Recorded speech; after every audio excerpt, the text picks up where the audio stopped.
Muy buenos días para todos en esta mañana linda del sábado, cuando nos hemos levantado muy motivados para regalarnos un tiempo de gracia. Eso es un ejercicio espiritual, un tiempo de gracia para ponernos a la escucha de la palabra del Señor a través de la Sagrada Escritura, pero también escuchando su voz en el corazón. La cuaresma de este año nos ha parecido, ha sido el discernimiento que hemos hecho en oración, que el tema que nos podría ayudar sería el tema del combate espiritual. Vaya tema, el combate espiritual. Y les invito para que ya entremos en materia y dispongamos el corazón. Ahora estábamos ya en oración para que el Espíritu sea el que nos conduzca. Pero vamos a entrar ya en la escucha, en el ejercicio del corazón que le responde a Dios su llamada, que quiere actuar con el poder de su gracia en nuestras vidas, viviendo dos momentos. En esta primera hora vamos a regalarnos dos momentos. Primero, los primeros 20-25 minutos, vamos a hacer la lección del Evangelio del primer domingo de la Cuaresma. Es el Evangelio de las tentaciones, que en este año leemos en la versión de Marcos. Luego vamos a hacer un momentico de oración cantando y tendremos una segunda parte, otros 20 minutos, media hora, para que ya a partir de este texto de las tentaciones nos situemos frente al tema del combate espiritual, como nuestro programa de vida. No solo para la cuaresma, para nuestra vida entera. Es un tema que, como vamos a mostrar, es un tema realmente fundamental. Un tema del que se habla poco, infelizmente. Un tema en el que se educa poco, en la catequesis, en la formación cristiana, y perdonen que lo diga, hasta en los noviciados y seminarios. Eh, Nos dicen que hay tentaciones, que hay problemas, pero no nos dan las armas. Y esto requiere las armas y el entrenamiento, esto requiere pedagogía. Como todo el que va a la batalla tiene que ir, o el que va a una competición deportiva de cierto nivel, tiene que entrenarse. Pues lo mismo ocurre en la vida espiritual. Y este es el tema que les queremos proponer hoy. Bueno, ¿estamos listos? Comencemos con la lección de Marcos, capítulo 1, versículos 12 al 15. Tenemos lista nuestras Biblias, la tenemos a la mano. Si no la tienes, te invito a que la busques allí en tu casa, desempólvala de pronto, algún caso, por si acaso. Eh, Abre tu Biblia junto conmigo y vamos a leer Marcos capítulo 1, versículos 12 al 15. Enseguida, el Espíritu lo empujó al desierto y permaneció allí 40 días, siendo tentado por Satanás. Estaba entre los animales del campo y los ángeles le servían. Después que Juan fue entregado, marchó Jesús a Galilea y proclamaba la buena de Dios, diciendo: El tiempo se ha cumplido y el reino de Dios está cerca. Conviértanse y crean en la buena noticia. Palabra del Señor. Gloria a ti, Señor Jesús. El Evangelio de este primer domingo de Cuaresma, que estamos preparando ya desde hoy, este retiro nos introduce al primer domingo, pero a la Cuaresma entera, es un evangelio, este evangelio que leemos hoy es breve, 4 versículos nada más, aunque en realidad me concentraré, si me permiten, casi exclusivamente en los 2 primeros versículos, ya que hace algunos días, para los que vienen acompañándolos, las experiencias de la palabra que hacemos en el Minuto de Dios, ya han escuchado el comentario de los versículos 14 y 15. Los versículos 12 y 13, 2 versículos nada más, son bien intensos. Son palabras capaces de comunicarnos lo esencial sobre las tentaciones de Jesús. Aunque debo decirlo, en nuestra imaginación casi siempre está impresa más bien la narrativa más dramática, más extensa, más detallada que conocemos en los evangelios según San Mateo y según San Lucas, ambos en el capítulo 4. Mateo 4, 1 al 11, Lucas 4, 1 al 13. Y por lo tanto son los relatos que tenemos aquí en la cabeza. Tres tentaciones: la tentación de la piedra que se convierte en pan, la tentación de la montaña y la invitación a Jesús de que se postre ante el demonio para ofrecerle toda la riqueza y el poder, y la tentación del pináculo del templo. Esos son los evangelios de Mateo y de Lucas. Marcos no habla de eso. Marcos nos regala una versión que yo prefiero llamar de esencial, muy concentrada, muy densa. Así que vamos a centrarnos juntos en el relato de las tentaciones en la versión de Marcos. Y comencemos por el contexto.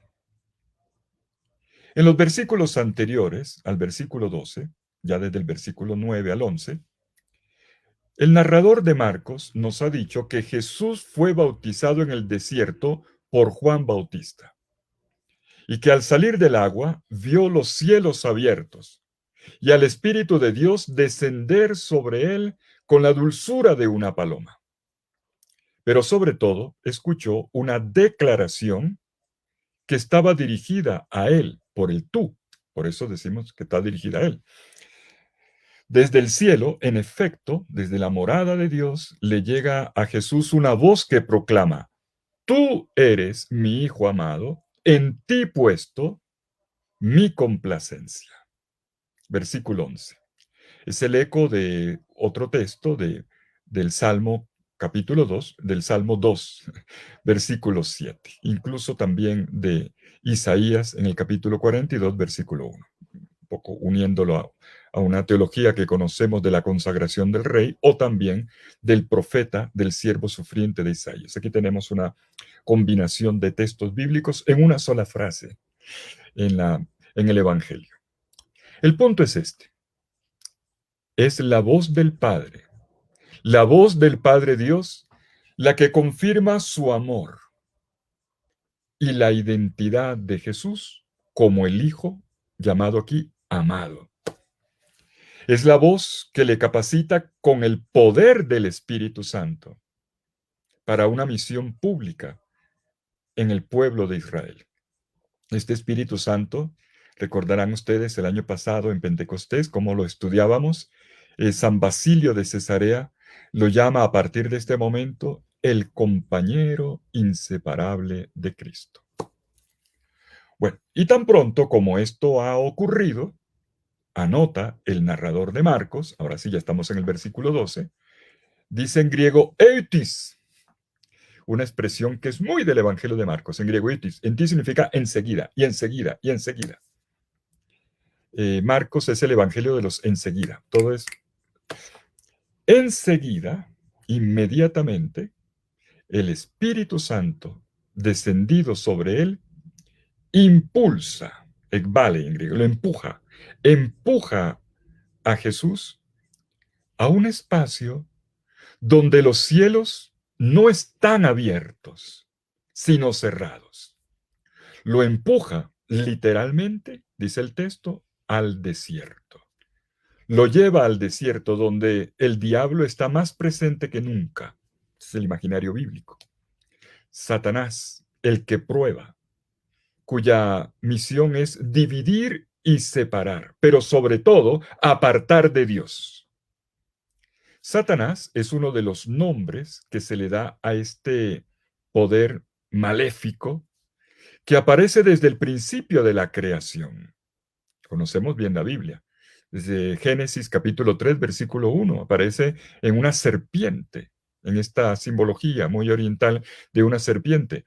Y que en los textos de Qumran es quien se dice que mueve a los hijos de las tinieblas a la batalla contra los hijos de la luz. Textos de Qumran, textos del desierto. Satanás, el que se opone a Dios y ahora al Mesías de Dios. Y es así como Jesús entra en un área de sombra. Hemos pasado de los cielos abiertos a un espacio cerrado. Del mundo luminoso por la voz y el descenso del Espíritu en el bautismo a un área de prueba, sombrío, porque el desierto es eso, tierra de prueba, tierra de tentación y, como veremos, de combate espiritual. Esto es lo que había ocurrido con el pueblo de Israel durante 40 años. 40 años de éxodo, entre la salida de Egipto, pasando el Mar Rojo, y la entrada a la tierra prometida. 40 años Israel caminando por el desierto, un pueblo que había sido bautizado, permítame la expresión, entre comillas, en las aguas del Mar Rojo, pero que enseguida de este bautismo es sumergido en las honduras secas, agrestes, amenazantes del desierto. Lo mismo había experimentado Moisés cuando el Señor le fue a entregar su ley, 40 días en oración en el monte Sinaí. También en este mismo desierto, 40 días, el profeta Elías, perseguido por la malvada reina Jezabel. Allí, en el desierto, en la montaña, en medio del desierto, en el Sinaí, Horeb, Sinaí, la tradición mezcla los dos lugares, él se recoge en la cueva, esperando una palabra de Dios, y Dios se la regala, no en el fuego, no en el terremoto, no en los signos que tan sobrecogedores que ya eran conocidos. Dios vino en el susurro de una brisa suave, col de mamadaká, que literalmente es voz que habla en el silencio. Y la vocación del profeta fue renovada en aquella ocasión. Siempre personas y un pueblo entero y personas que en el desierto viven la prueba de su caminar y de su vocación. Para la Biblia no deja de ser importante otro texto que yo les pido que tomen nota, Isaías 43. El pueblo que ha ido al exilio a Babilonia regresa por en medio del desierto. Y Dios le preparó al pueblo un camino en medio del desierto. Y este será el camino del Señor que conduce a su pueblo. De nuevo nos volvemos a encontrar con el desierto. ¿Por qué recordamos esto? Porque nuestro evangelista Marcos lo ha querido evocar. Nos dice claramente, el Espíritu lo empujó al desierto y permaneció allí 40 días siendo tentado por Satanás. Jesús camina sobre las huellas dejadas por el pueblo de Israel en el Éxodo, tras las huellas de los primeros mensajeros de Dios. Y así sabe Jesús que debe prepararse para lo que será una vida entera. Su ministerio entero será un combate, será una prueba, una lucha diaria, hasta la muerte en la cruz. En este desierto, que probablemente sea el desierto de Judá, donde Jesús está ubicado en este momento, junto al Mar Muerto, en medio de estas áridas rocas y de estos acantilados que llamamos wadis, Jesús, anote el evangelista, habita, permanecía, es una manera de decir habitaba, durante 40 días, continuamente tentado por Satanás. El verbo griego peirazo, tentado, probado en su fidelidad. La de Jesús es una pelea, cuerpo a cuerpo. Un combate del que más nadie es espectador. Es una lucha interior a través de la cual, como dice inteligentemente el autor de la carta a los Hebreos, capítulo 5, versículo 8, debe aprender la obediencia de hijo. Sufriendo, dice Hebreos 5:8, aprendió a obedecer. Es fuerte esa frase. En el desierto, 40 días, Jesús libra un combate en el cual ata, somete al príncipe de los demonios. Como se dice en este mismo Evangelio de Marcos en 3:27, el fuerte. El más fuerte ata al fuerte. El mal es fuerte, ¿eh? No es un chiste, pero Jesús es el más fuerte. Juan Bautista lo había presentado así en el capítulo 1, versículo 7. Viene detrás de mí uno que es más fuerte que yo. Estaba hablando de Jesús. Y Jesús entra en el terreno de fuerzas. Fuerzas que nos hacen daño, entra como el más fuerte, echando fuera a los demonios, regalándonos la libertad de la alienación demoníaca. El evangelista Marcos no nos dice nada preciso sobre las tentaciones sufridas por Jesús fuera de esta enunciación. Los otros evangelistas, Mateo y Lucas, que ya cité, son más detallados. Nos regalan una especie de midrash, es el término técnico, para contarnos cómo el combate o el ejercicio de la lucha contra la tentación, el tentador, tiene que ver con tres áreas de la vida: el eros, la riqueza y el poder. Tres seducciones, tres seducciones. En pocas palabras, una lucha contra la mundanidad, que es la manifestación autoritaria y arrogante del mal. Esta descripción que tenemos en el Evangelio de Marcos, miremos bien el texto, que parece un poco genérica, pero en realidad no lo es una indicación para que sigamos leyendo el Evangelio. Si los otros evangelistas nos hablan de tres tentaciones precisas, Marcos no dice ninguna precisa. ¿Por qué? Porque todo el camino de Jesús hasta la cruz es tentación. ¿Me hago entender? Todo el camino de Jesús hasta la cruz es un camino de tentaciones una detrás de otra. ¿Cuántas veces Jesús aparece tentado en el Evangelio de Marcos? Por ejemplo, en el capítulo 8, versículo 11, se dice expresamente que los fariseos vienen donde Jesús para pedirle una señal, un milagro impactante del cielo. El texto dice para tentarlo. Así dice, para tentarlo.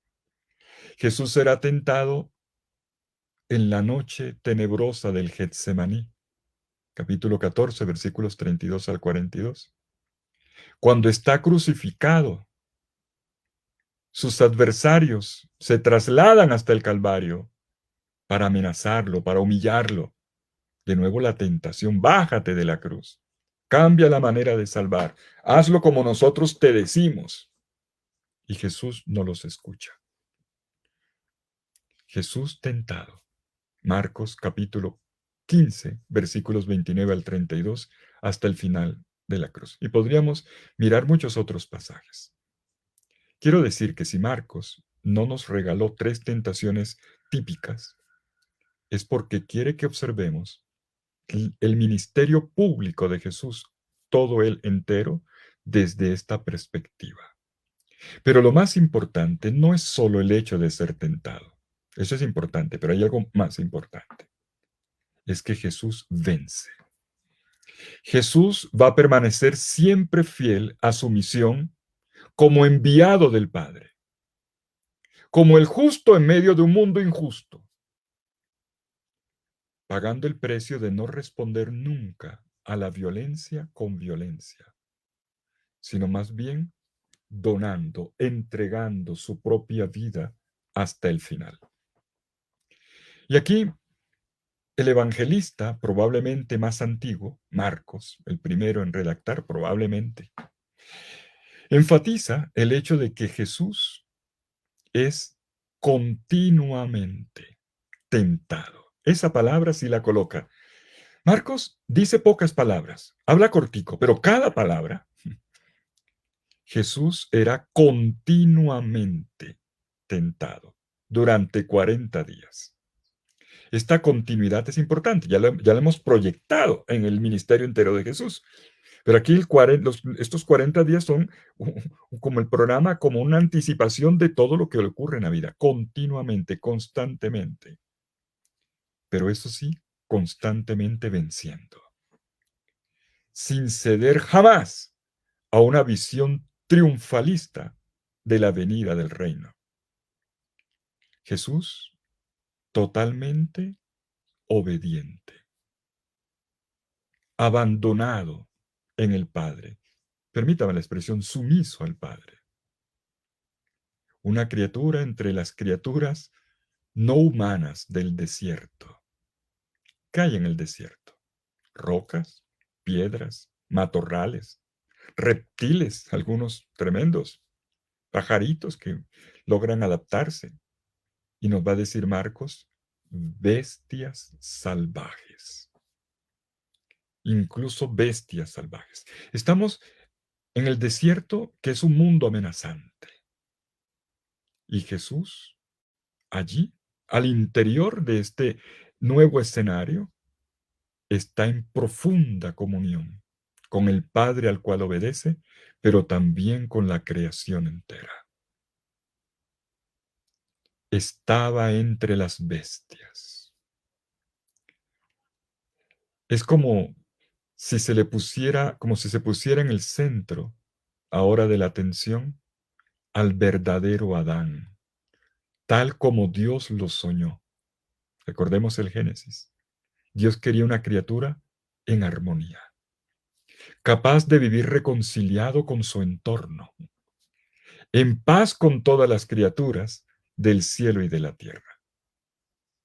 Y este retrato de Jesús como un hombre manso, el Mesías manso, armonioso, reconciliado con el cielo y con la tierra, marca el comienzo de su camino mesiánico. Y lo hace a la manera profetizada por Isaías. Estas palabras del narrador, estaba entre los animales del campo y los ángeles le servían, están haciendo eco a una profecía que se está cumpliendo con Cristo. Isaías capítulo 11, versículos 6 al 8. Y el lobo habitará con el cordero, los viejos enemigos reconciliados. Ya no serán más depredadores. La vida no se mata. El lobo morará con el cordero. La pantera se acostará junto al cabrito. El ternero y el leoncillo pastarán juntos. El león se volverá vegetariano, dice. El león comerá paja como el buey. Y un niño pequeño, un niño lactante, jugará con el huequito de la víbora. El niño meterá la mano en la cueva de la culebra venenosa y no le hará daño. Isaías 11, 6 al 8. En la creación, reinaugurada, rehecha, recreada en el reino de Dios que está aconteciendo en Jesús, los animales y los ángeles, la tierra y el cielo, lo bajo y lo alto, lo terrenal y lo sobrehumano, se reconcilian y por lo tanto en armonía con la humanidad, con el nuevo Adán recreado en Cristo. Es una alianza de paz cósmica. Pues sí, este es el reino mesiánico prometido por Dios a la tierra entera, que ciertamente está llegando en la persona de Cristo. Lo va a decir enseguida. El tiempo se ha cumplido, el reino de Dios se ha acercado. Está cerca o se ha acercado. Jokairos peplerotai, Hebasileia tuteu enkiken, dice el texto griego. Precioso. El tiempo se ha cumplido, el reino de Dios está cerca. Es decir, Dios ha puesto en esta plenitud de los tiempos, de la historia, al alcance de cada uno de nosotros, su creación, su reinado. Y hay que recordar que esta armonía y esta paz tienen un alto precio. ¿Cuál precio? El precio que Jesús asume desde este momento hasta la cruz. El precio de un despojamiento, de un vaciamiento, el término es de Pablo, de una kenosis, del vaciarse, del rebajarse, Nos dice Pablo en Efesios, en el cántico de Efesios, capítulo 2, versículos 6 al 7, él que era de condición divina, él era de condición, Jesús es Dios, él se despojó de sí mismo. Esa expresión a mí siempre me impresiona. Geutón ekenosen en griego. De sí mismo se despojó, soltó. En lugar de apropiar, que eso es muy, muy nuestro, agarrar, agarrar, querer para nosotros, él hizo todo lo contrario. Donde Adán estiró la mano para tomar lo que no era suyo en el jardín, Jesús abrió la mano para entregar lo que le era propio. Y no en el árbol del pecado, sino en el árbol de una cruz. Jesús se despoja de sus prerrogativas divinas, teniéndolas sin dejar de ser nunca Dios. En lugar de guardárselas celosamente para él y de considerarlas un privilegio, anota Pablo en ese himno. Precisamente en esta profunda humillación, que es el testimonio de su verdadera, real tentación. Esto no era una obra de teatro, esto era real.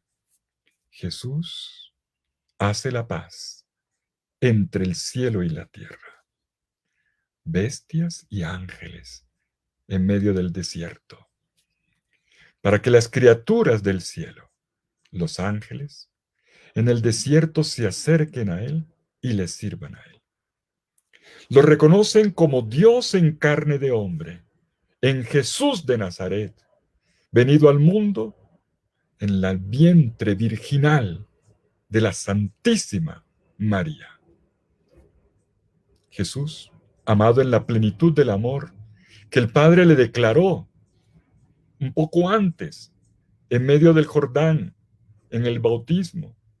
Un Jesús acompañado por la fuerza del Espíritu Santo, actúa como vencedor sobre Satanás, sobre el mal, sobre la enfermedad, sobre la muerte, sobre todo lo que es malo y es enemigo de la vida y de la felicidad y de nuestra alegría. Jesús es el Mesías que viene a traer vida. Y esto es lo que Jesús ahora nos va a recordar con urgencia. Les traigo esta buena noticia. Ábranse, conviértanse y crean en esta buena noticia. Dios está aquí, creando a partir del desierto, uniendo el cielo y la tierra. En este espacio sombrío y cerrado, ahora Jesús, el que ha recibido el Espíritu con los cielos abiertos, ahora hace una gran reconciliación, una gran alianza.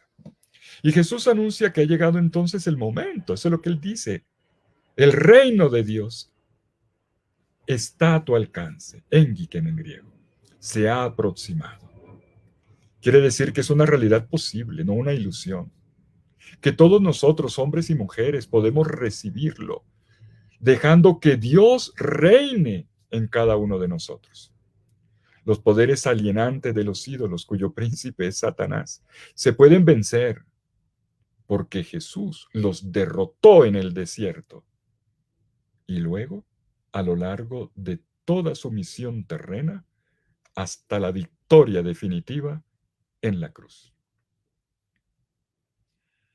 Ante el don del reino de Dios, Jesús dice, hay que convertirse. Y esto es lo que la Cuaresma nos enseña, o crea el espacio para que lo hagamos, nos lo recordará una y otra vez. Conversión. Metanoia, cambio de mentalidad. Momento de reorientar la vida hacia la luz del Evangelio, que es el poder de Dios. Y nosotros, discípulos del Señor, tentados como Jesús en el desierto de este mundo, tenemos una certeza. Y esta es la primera certeza que colocamos en este ejercicio espiritual. Vamos al combate, pero no desprovistos. Vamos al combate, sí, pero con una certeza escrita en el corazón. Jesús venció. No estamos solos en la batalla. Hay un par de salmos, los que me conocen saben cuánto me gustan los salmos. Hay un par de salmos que con frecuencia yo rezo en los días difíciles de mi vida, porque también los tengo. El Salmo 42 en el versículo 1, el Salmo 118 en el versículo 154, el Salmo más largo, el 118. Ahí dice esta frase: en mi lucha, en mi combate, sé tú el que lucha por mí. Me encanta esa frase, es palabra de Dios. En mi lucha, Señor, sé tú el que libras el combate. Y yo sé, Señor, que por esta gracia venceré. Los monjes del siglo IV, cuando comenzó la vida consagrada, la vida monástica, precisamente en el desierto, ellos lo tuvieron claro. Se fueron precisamente al desierto. ¿Por qué al desierto? Para vivir esta experiencia de Jesús. Se fueron al desierto no para huir, sino para vencer, para luchar contra Satanás. Uno de los primeros padres del desierto, así les vamos a llamar en la mañana de hoy, padres del desierto, que reproduce muy bien este evangelio de lucha, de combate. Ahí pasaron su vida y nos han dejado buenos escritos de sus experiencias de combate. Uno de ellos, de los primeros, San Antonio. ¿Han escuchado hablar? San Antonio, lo conocemos como San Antonio Abad, no San Antonio de Padua, no, San Antonio Abad. Él cuenta que después de una larga lucha contra las tentaciones, ese pobre sí que sufrió. Él le preguntó al Señor en oración: y cuando yo estaba en el combate, ¿dónde estabas tú, Señor? Y dice que en ese momento el Señor le respondió: Antonio, Antonio, yo estaba a tu lado para pelear contigo en la batalla. Mis queridos amigos, la tentación, la prueba, le da ritmo a nuestra vida. Si no hubiera tentación, viviríamos distraídos, indiferentes.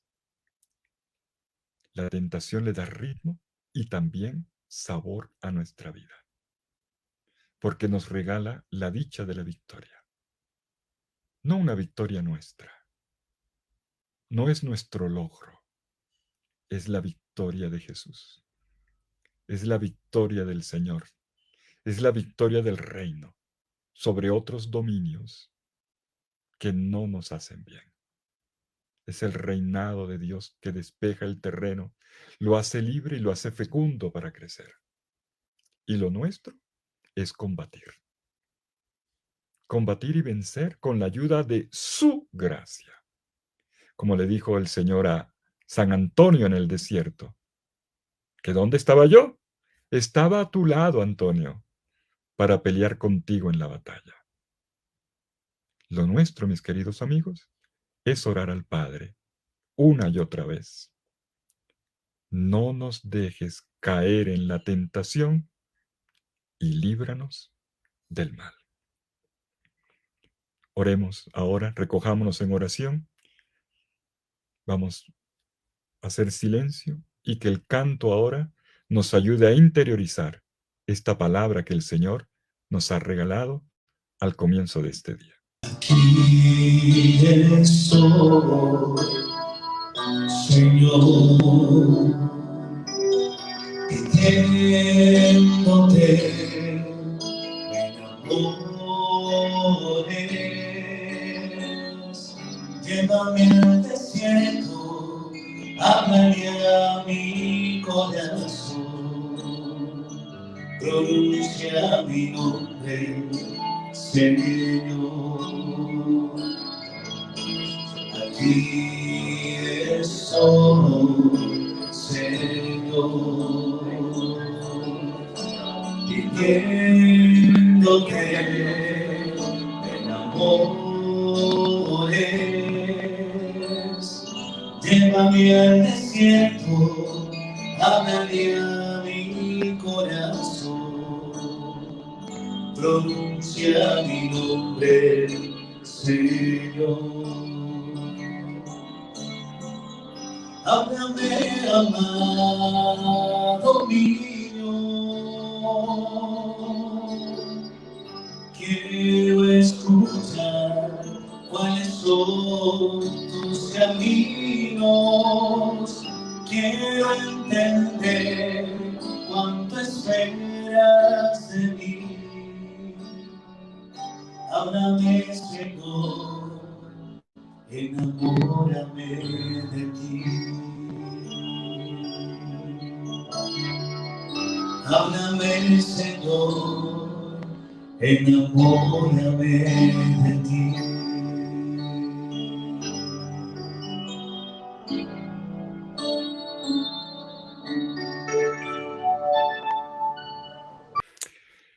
Y quiero invitarlos ahora para que retomemos un aspecto de lo que ya apareció en la lección: el combate espiritual. Lo hemos visto de forma muy gráfica, narrativa, en la experiencia de Jesús en persona en el desierto. Pero ahora vamos a hablar de nosotros, de nuestros combates. Como dije al inicio, este es un tema del que se habla poco. No se nos enseña el combate espiritual en el camino de la formación cristiana, o si lo hace no me he dado cuenta. Debería ser en la catequesis, en el camino de los grupos, de las comunidades, como parte de su formación para poder afrontar las dificultades de cada día. Y yo pienso mucho también en la formación de los futuros sacerdotes o de la vida consagrada. Es un tema evadido. Es un tema evadido. Y sin embargo, es uno de los temas más importantes y decisivos en el camino con el Señor como sus discípulos y sus misioneros. Yo estoy convencido, perdóneme que lo diga, de que muchas deserciones, de que mucha gente que se desaparece de los grupos o que se va de las comunidades o que cuelga la sotana, estoy convencido de que muchas deserciones, muchas inconsistencias o hasta depresiones tienen que ver con esto, con la incapacidad de contrastar nuestros pensamientos, nuestros pensamientos contrarios que nos asaltan, nuestros impulsos, y de aprender a ejercitar un dominio sobre ellos. Un discípulo del Señor debe, como Jesús, desde el principio prepararse para la lucha, para el combate espiritual, porque esta es la condición para poder llegar al final. Y esto requiere que seamos muy vigilantes, muy atentos a nosotros mismos. Si queremos llegar a una personalidad sólida y madura, este es el tema. El combate espiritual o la lucha interior es un aspecto fundamental en vista de la edificación de la personalidad cristiana. Y lo sabemos bien. Esta sociedad en la que vivimos tú y yo intenta meternos en la cabeza de una o de otra manera la posibilidad de un estilo de vida exento de riesgos, del esfuerzo del discernir y del elegir. Simplemente nos quieren llevar, ya deciden por nosotros qué nos tiene que gustar. Y si no, mire muy bien cómo se está manejando todo esto del Internet y cómo nos manipulan. Cuando se habla de combates interior, combate espiritual, pareciera que nos miran como extraterrestres. Para toda persona, el combate espiritual, y esto vale para todo ser humano, es un hecho más que esencial.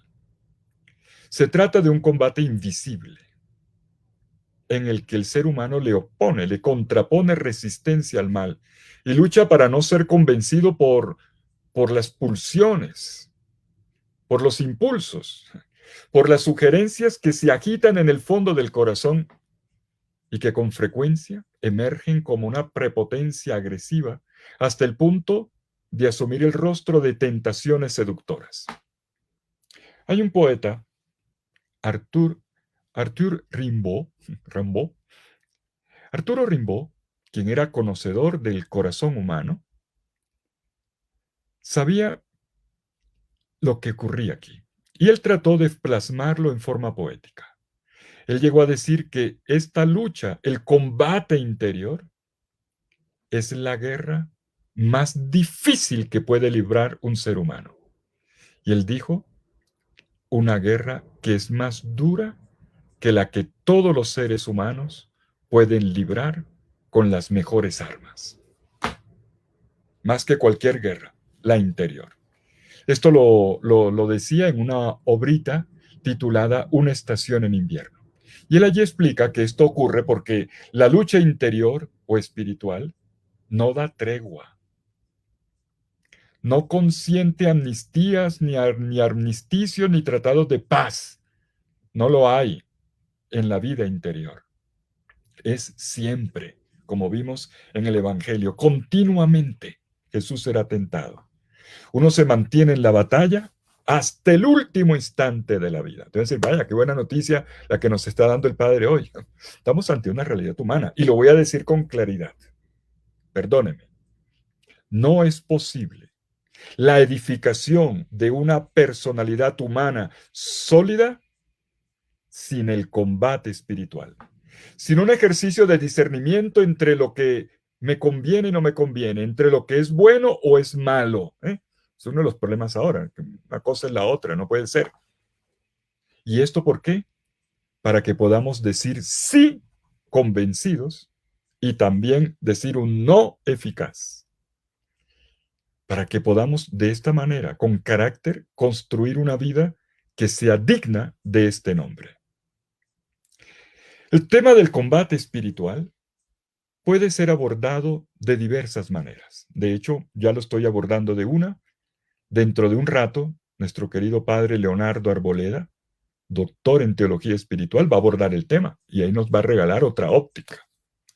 Si me permiten, en este rato, en estos minutos, yo quisiera regalarles un pensamiento al respecto. Y lo quisiera hacer desde la perspectiva antropológica.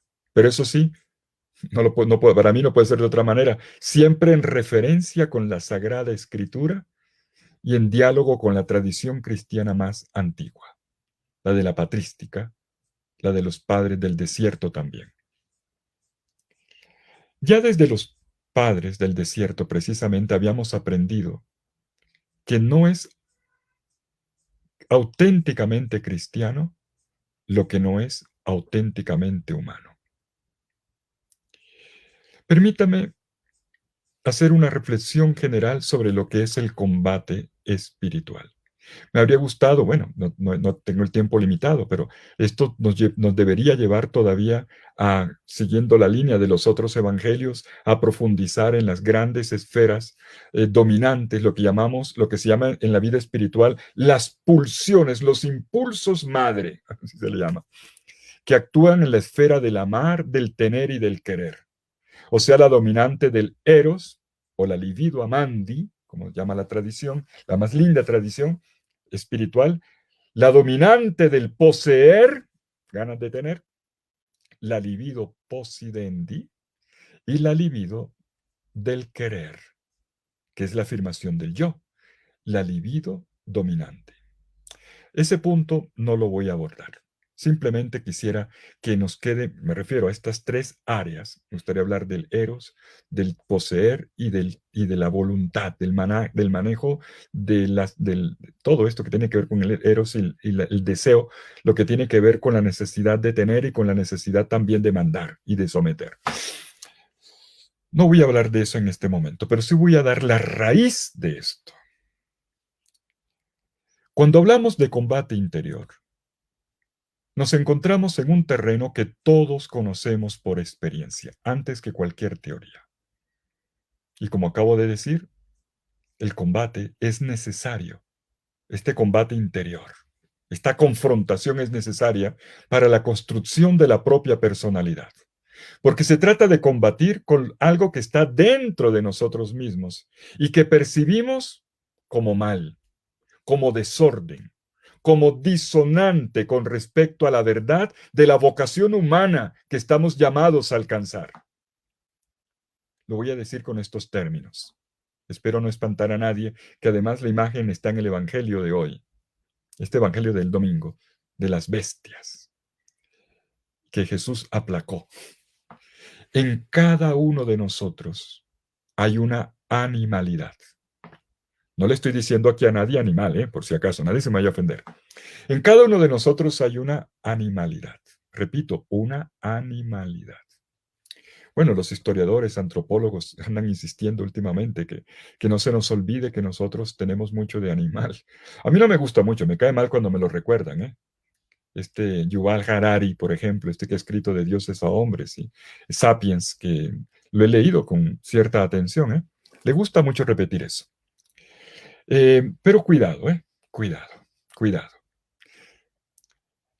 Si es verdad que nosotros hay una cierta animalidad, también es verdad que nosotros hay una mano de Dios que nos ha hecho diferentes.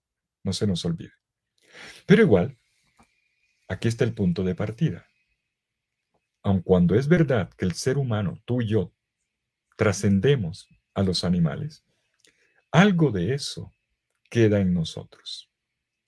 Quiero decir, hay un impulso, eso es lo que quiero decir, no estoy entrando aquí en lecciones de biología ni nada de esas cosas.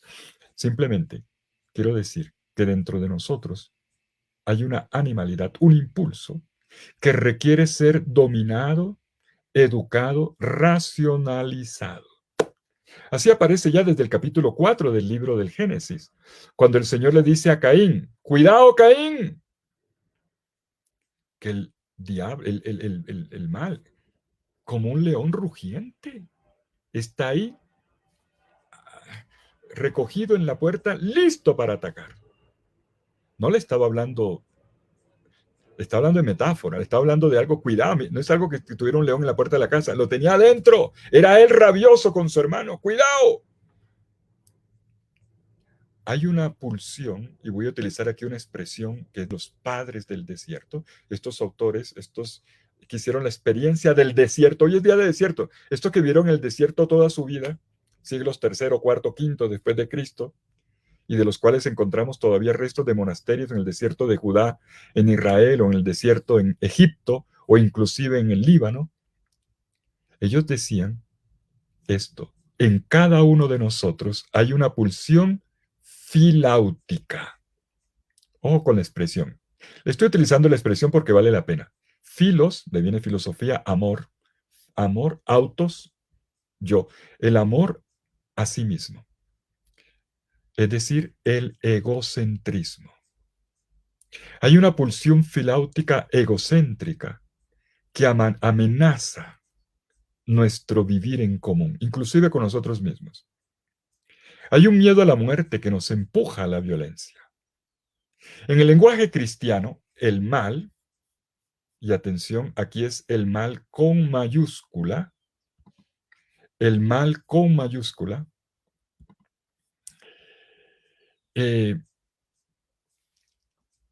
nosotros tenemos que aprender un autocontrol si no queremos que él termine reinando dentro de nosotros. Lo nuestro es actuar una resistencia hasta ser vencedores sobre estas pulsiones malignas. Se trata, en pocas palabras, de afrontar la dura tarea del vivir. Permítame que vuelva sobre el texto de Génesis que cité hace un momento. Génesis 4:7. Estamos en las primeras páginas de la Biblia. Al ser humano se le da el mandato de dominar sobre la naturaleza. ¿Se acuerdan de eso? Pero sobre todo, y esto parece que se nos olvida cuando leemos la Biblia, Dios le dio, sometan y dominen el mundo. Sí, pero el Señor dijo enseguida, somete y domínate a ti mismo. Dominar el animal que hay en el ser humano. Y por eso es significativa esta palabra que el Creador le dice a su criatura. a la puerta. Génesis 4:7. A la puerta está el pecado acechando como fiera que te codicia, a quien tienes que dominar. Se lo dice el Señor a Caín, que está revuelto por dentro contra su hermano Abel. Contrólate, niño. Ajá. Es una pulsión, es un instinto que hay en ti, pero domínalo. El Señor no te lo va a quitar, lo que te va a dar la fuerza para manejarlo. Pero resulta que Caín no lo dominó y mató a su hermano. Hay una pulsión hacia la violencia, una pulsión hacia el mal. Pero el imperativo del Señor sigue resonando y ese es el programa de vida. Tú domínalo. Domínalo. Y es así como comienza el combate interior. Es una lucha contra el mal, con ese mal que nos seduce.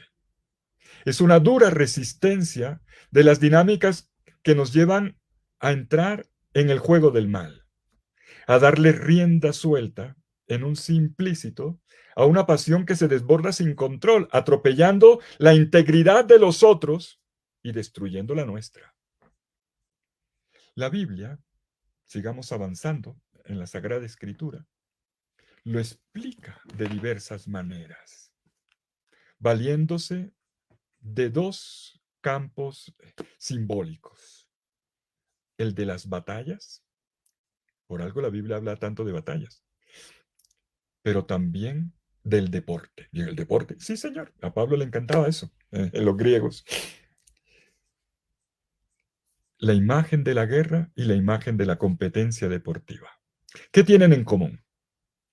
Que en ambas, para ganar, hay que hacer el esfuercito. No te llega, no te llega la victoria sentado en una poltrona. Niño, muévete.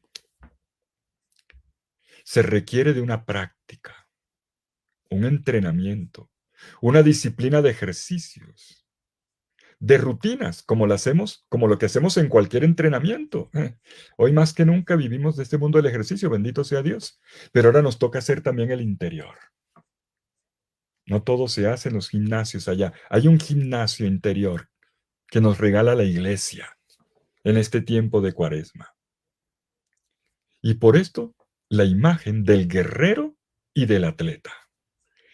Y de estos dos viene una tercera palabra que va a ser camino en los primeros siglos del cristianismo. El asceta. ¿Han escuchado esa palabra? Asceta, de ascesis. Ascesis significa ejercicio, combate, ejercicio.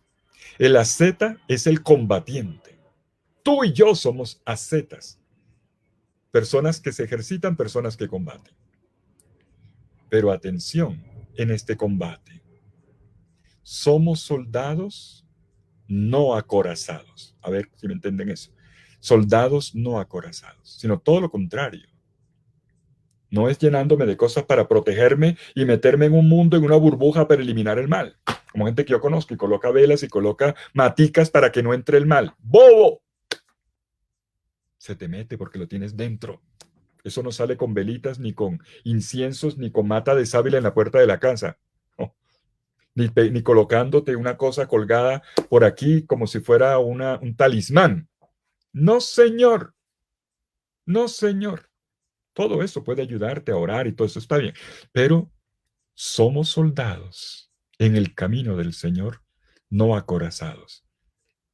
Más bien llamados a despojarnos de las armas que ofenden y que pueden hacer daño a otros.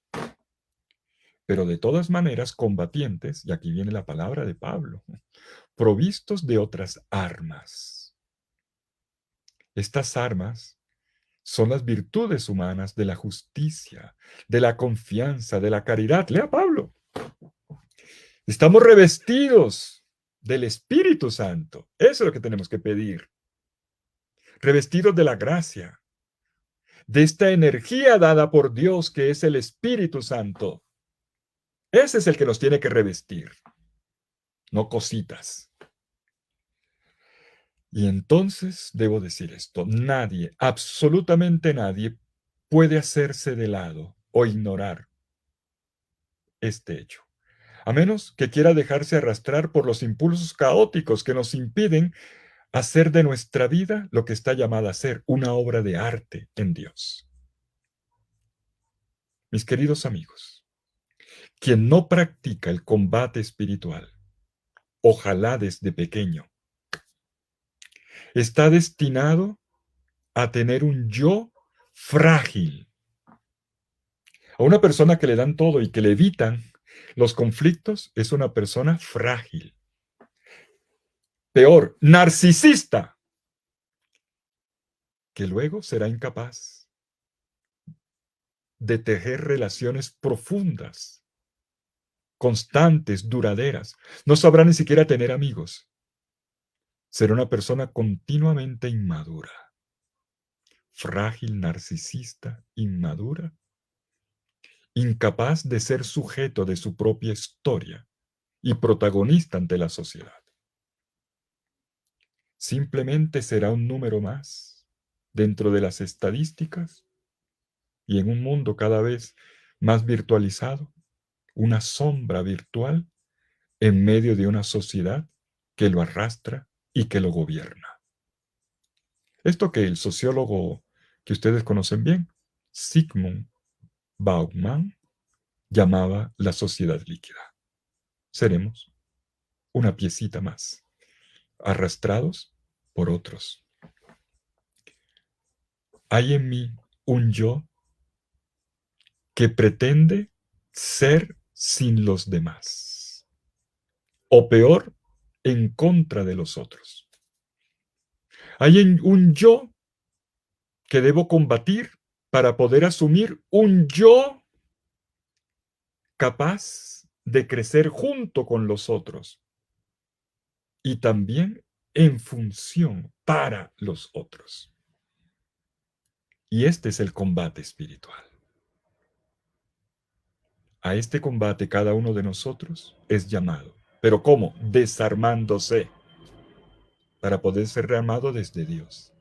Desarmándose. Porque solamente cuando me desarmo de las armas ofensivas, cuando realmente logro llegar mediante ejercicios a este despojo del yo, puedo construir una personalidad en comunidad, en fraternidad, en solidaridad, en lo más lindo que puede haber, que es en el amor. Un amor que se sostiene, un amor que es fecundidad, que es crecimiento. Y como lo vimos en el Evangelio, armonía. ¿Se acuerdan? En medio de las bestias y los ángeles, armonía. Y por eso no lo olvidemos. Ya voy llegando al final. Les dejo esto. No lo olvidemos. En la tradición cristiana, Jesús fue tentado. Él es nuestro modelo en el combate espiritual. Pero no olvides esto. Si Jesús fue tentado, es porque tuvo que luchar. Y era hijo de Dios. También, si tuvo que luchar, él tuvo que discernir entre el bien y el mal. Y era el hijo de Dios, que sabía lo que tenía que hacer. Y que por dentro seguramente estaba llamado solamente a hacer el bien. Y sin embargo, tuvo que luchar. ¿Por qué? Él luchó contra el pecado sin ser pecador. Pero tuvo que luchar. Tuvo que combatir con todas sus energías, con todas sus fuerzas, para decir no a lo que se contradice al querer de Dios, a lo que conviene para el bien común. Y fue así como resultó vencedor. Este combate espiritual, la tradición cristiana, tal vez el padre Leonardo en un rato nos lo va a explicar mejor, lo ha llamado el combate bello. Es una expresión positiva. Nos está diciendo la tradición cristiana que es un combate, pero de otro orden.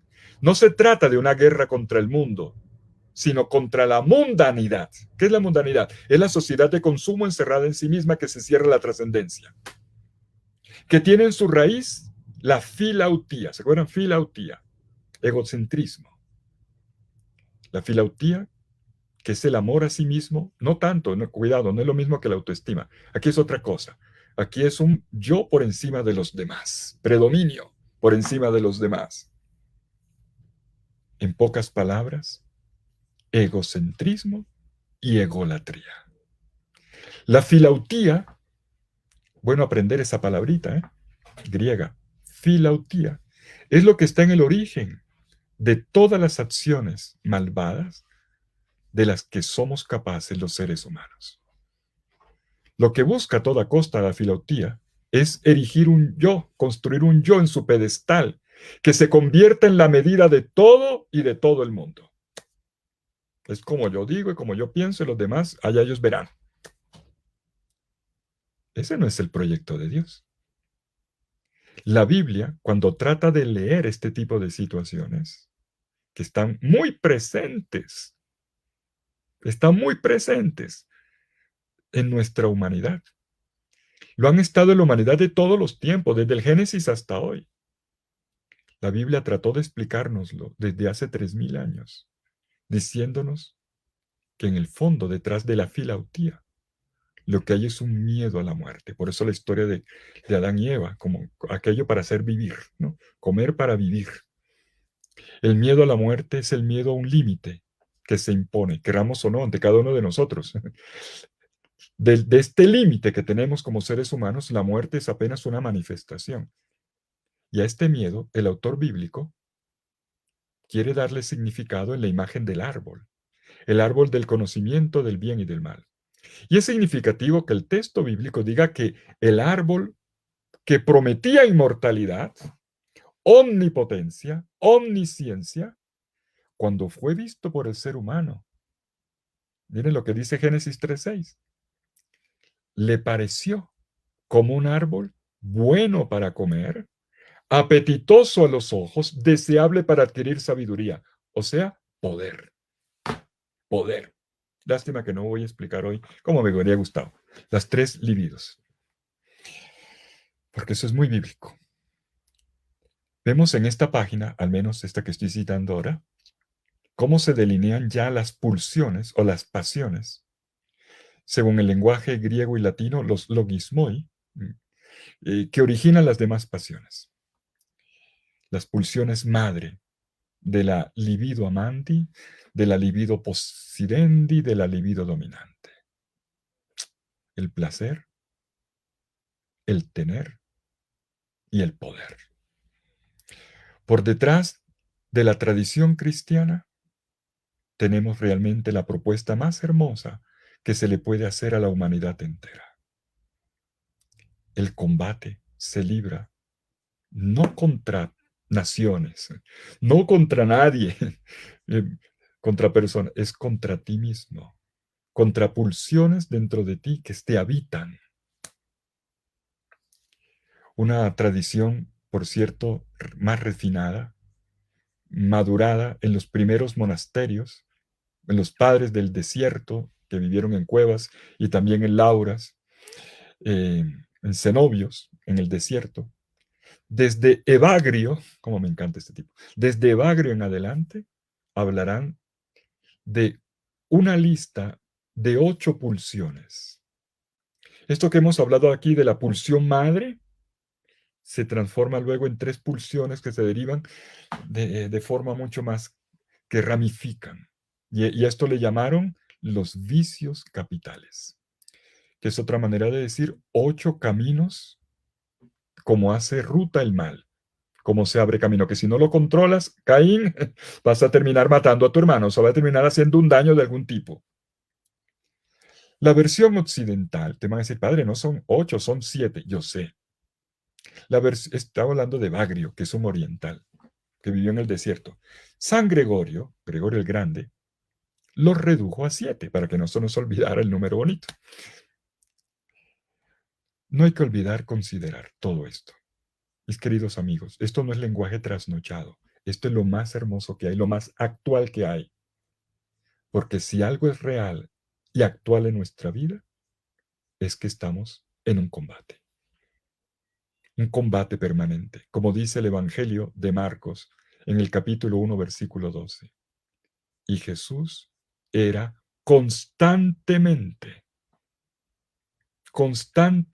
tentado. Y por eso no nos regaló 3, nos regaló la vida entera de Jesús como un camino como una lucha, con un campo de batalla contra el mal hasta que derrota finalmente en la cruz.